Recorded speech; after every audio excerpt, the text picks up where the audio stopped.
Salam sehat teman-teman HES sekalian, sampai jumpa kembali di kanal HES Harmoni Energi Sehat.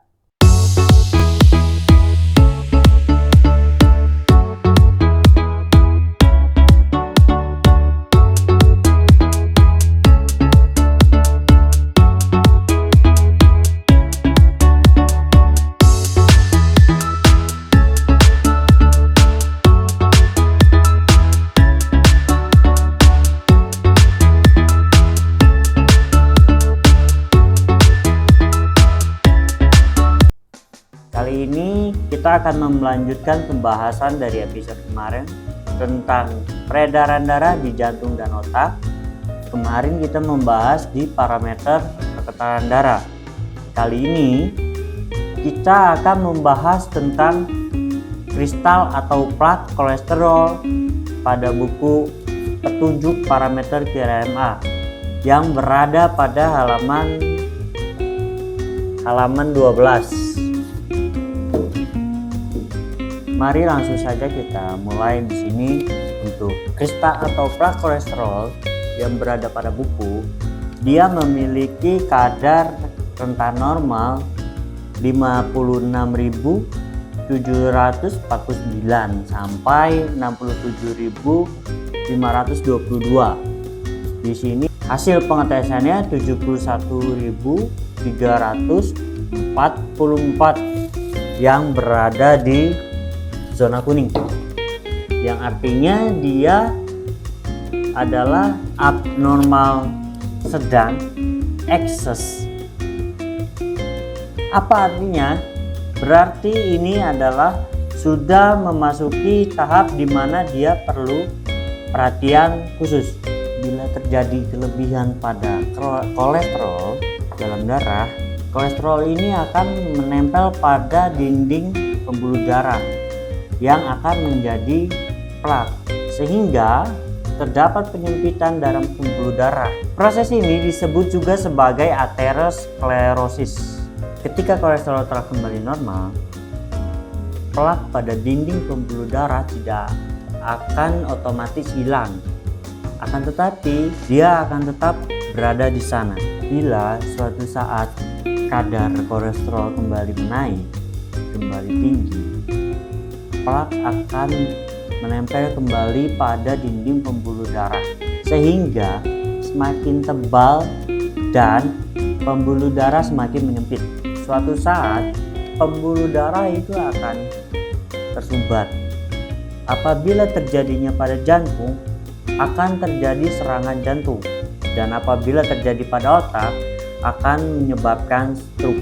Terkadang ada beberapa orang yang mendapat asupan kolesterolnya sangat sedikit, akan tetapi kolesterol dia dalam darah tinggi. Itu bisa terjadi pada beberapa orang yang mengalami penyakit-penyakit seperti hipotiroidisme, diabetes mellitus, sirosis Biller, pankreatektomi, kehamilan trimester 3, stres berat, hiperlipoproteinemia, dan sindrom nefrotik.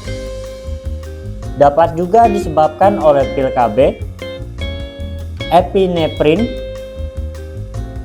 phenothiazine, vitamin A dan D, sulfonamid, dan phenytoin.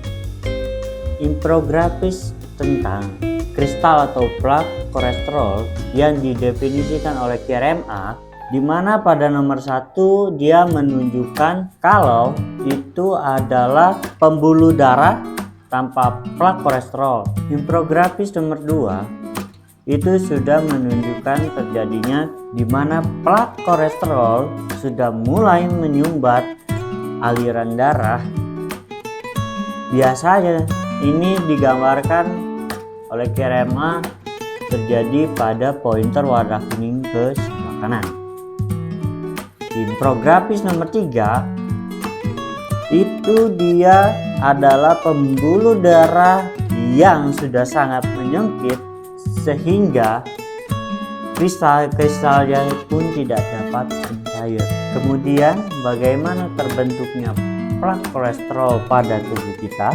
Jadi pada tahap awal kolesterol berlebih mulai menempel pada dinding pembuluh darah. Proses ini terjadi secara perlahan dan bertahap. Awalnya tidak terasa dan menimbulkan gejala, kemudian dia berlanjut ke pembentukan yang namanya plak. Kolesterol yang menempel membentuk lapisan-lapisan plak, mengakibatkan pembuluh darah mulai menyempit. Proses ini dikenal dengan istilah aterosklerosis.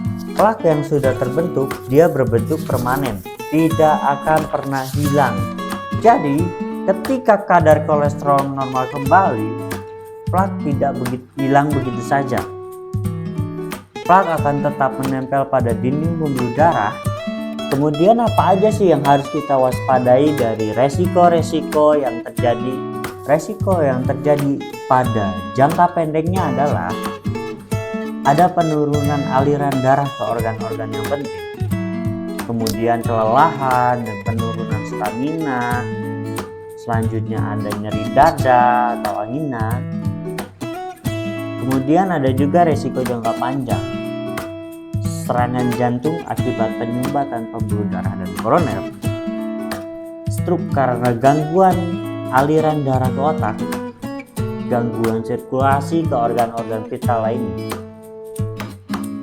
Jika teman-teman ada yang bertanya apa faktor-faktor pemicunya, yang pertama adalah pola makan yang tinggi lemak jenuh, kemudian kurangnya aktivitas fisik akibat dari stres berkepanjangan, merokok dan mengonsumsi alkohol. Demikian pembahasan kita tentang kristal dan plak kolesterol. Semoga informasi ini dapat berguna untuk teman-teman sekalian. Jika ada yang ingin ditanyakan, teman-teman silakan komen, nanti kita akan bahas di episode berikutnya. Jangan lupa like, share, dan komen agar tidak ketinggalan informasi kesehatan selanjutnya. Subscribe kita di channel HES Harmoni Energi Sehat. Sampai jumpa, salam sehat, harmoni energi sehat.